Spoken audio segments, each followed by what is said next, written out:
बसली ती हा सदेश काय काय सगळा आउटक्राय हा सगळा 3 लोक आतमध्ये मेली. संध्याकाळी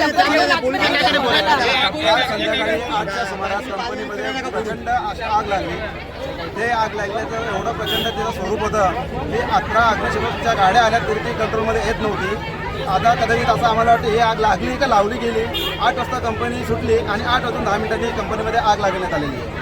ही आग एवढी प्रचंड आणि भीषण होती की आमचं गाव पूर्णपणे खाली करावं लागलं प्रशासनाने. 10 मिनिटामध्ये आमचं गाव मुलं बाळा 2-2 वर्षाची म्हातारी लोक घेऊन 4-4, 5-5 किलोमीटर प्रिमायसेस बाहेर पळून गेली भीतीपोटी. आणि याच्यावरती प्रशासनानं कोणत्याही प्रकारचं लक्ष नाही आहे. 2016 पासून जिल्हाधिकाऱ्यांना आम्ही SP साहेबांना आम्ही पत्रव्यवहार करत तहसीलदारांना पत्रव्यवहार करत होतो की सदरची कंपनी आमच्या गावठाणाच्या जवळ आहे, 100 मीटरच्या अंतरावर आहे. केमिकल दोन नसताना केमिकल कंपनी इथं प्रोडक्शन काढत आहे. वेळोवेळी आम्ही त्यांना कल्पना दिल्या. 200-250 कुटुंब आहेत, 1000 ते 1200 पब्लिक आहे, यांना जीवही मरणाचा धोका इथं होऊ शकतो. तरी पण प्रशासन कोणत्याही प्रकारची दखल घेतली नाही. प्रशासनाच्या मनामध्ये कदाचित असं असेल की या नारंगी गावाचं एकदा भोपाल करून टाका आणि नारंगीवाल्यांना मोकळं करा आणि कंपनीच्या घशामध्ये ही सगळी जागा प्रॉपर्टी घाला. चला इकडे या. सध्याची परिस्थिती पाहता काल जो प्रकार झाला अगदीचा भीषण तांडव आज SP इंडस्ट्री कंपनीमध्ये काय झालं. अग्निशमन दलाच्या जवानांनी आग आटोक्यात आणली करून पण ही आग आटोक्यात आणत असताना या कंपनीमध्ये बेकायदेशीर जो रसायन जो भरलेला आहे, रसायनयुक्त केमिकल जे आहे त्याला भीषण आग लागली. मध्यस्थिती पाहता शॉर्ट सर्किटमुळे जी आग लागली त्याच्यामुळं कंपनीचं जे स्टोअर गोडाऊन आहे त्याला भीषण आग लागली. ते बक्षिस्थानी होतं. त्यानंतर तो आगीचा लोट त्या रसायनयुक्त केमिकल पिंपांना लागला आणि ते पिंपांचे लोटच्या लोट बॉम्ब म्हणजे स्फोट हे आकाशात होत होते. त्याच्यामुळं तो रसायनयुक्त द्रव आकाशात पसरलाय, हवेमध्ये मिसळलाय. त्याच्यामुळं दुष्परिणाम आणि प्रदूषण याची समस्या आपल्याला जाणवते. अनेक लोकांना यांचा श्वसनाचा त्रास होतो, याला त्रास होतोय. आपण पाहताय ग्रामस्थांचा आक्रोश या ठिकाणी या रसायनामुळं या केमिकलमुळे लोकांना त्रास होतोय. याच्या व्यतिरिक्त दुसरी महत्त्वाची गोष्ट या HP कंपनीमध्ये 40 टनच्या याच्यापेक्षा मोठ्या कदाचित असतील 3 टाक्या रसायनांनी भरलेल्या आहेत. कदाचित या पिंपाचा स्फोट या टाकीवर जाऊन आढळला असता तर टाकीचा स्फोट झाला असता आजूबाजूच्या 4 गावामध्ये तुम्हाला जिवंत माणूस सापडला नसता. ही सर्वात महत्त्वाची बाब आहे. त्याच्यामुळे ही परिस्थिती असं असताना आज सकाळी आम्ही बघितलं, आमच्याकडे पोलीस पार्टीकडे व्हिडिओ आहे सकाळच्या, अजूनही आग शांत होती, अजूनही आग चालू आहे. आणि त्या परिस्थितीमध्ये सकाळी मॅडमने प्रेशर देऊन दबाव देऊन 250 लोकांना लेबरला वर्कर लोकांना साफसफाईसाठी बोलवलं. त्यांच्या पुरावा लक्ष करायला त्यांना बोलवलं. सध्याची परिस्थिती पाहता सेफ्टी आणि सिक्युरिटी कुठलीच नाही. सेफ्टी आणि सिक्युरिटी साफसफाई करायला पाहिजे होती. ती नसताना आमच्या गावातील लेबर लोकांना वर्कर लोकांना साफसफाई बोलवलं. अर्थात आमच्या लोकांच्या ग्रामस्थांच्या नागरिकांची जीवितहानी या ठिकाणी जीवित असे खेळ चालू आहे या कंपनीचा प्रशासनाचा आणि मॅनेजमेंटचा. त्याच्यामुळे या कंपनीचा टाळा लागला पाहिजे. जोपर्यंत टाळा लागत नाही तोपर्यंत संघर्ष जे आला ना इथे चालू राहील. कंपनी नेहमीच संशयाच्या भोवऱ्यात अडकलेली होती.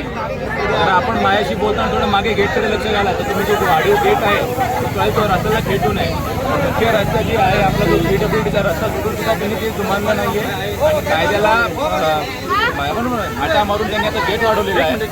कुठल्याही प्रकारचे जर त्याच्याकडे स्वतःचे फायर एक्सटिंग्विशर सिस्टम नाही आहे याचा अर्थ तुम्ही समजून जा कंपनीचे मनसुबे कधीही चांगले नव्हते. त्यांनी गावाला गृहीतच धरलेला आहे.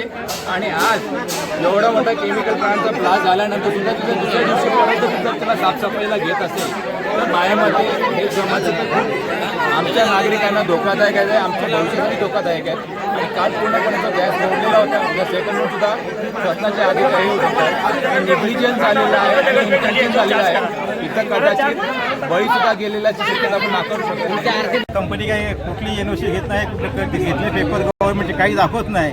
आम्ही समोर या रस्त्याच्या कडेला ज्या टाक्या होत्या त्याच्यावर तक्रार केली होती आणि शेवटी आता त्याच टाक्या फुटलेल्या आहेत. पुन्हा परत त्यांनी नवीन प्लॅन घेतला आहे तर येणे परीक्षण सुद्धा नाही. आणि नियम असा आहे की कमीत कमी 1 किलोमीटर अंतर तरी पाहिजे गावापासून, तर 200 मीटर फक्त अंतर ठेवलं आहे.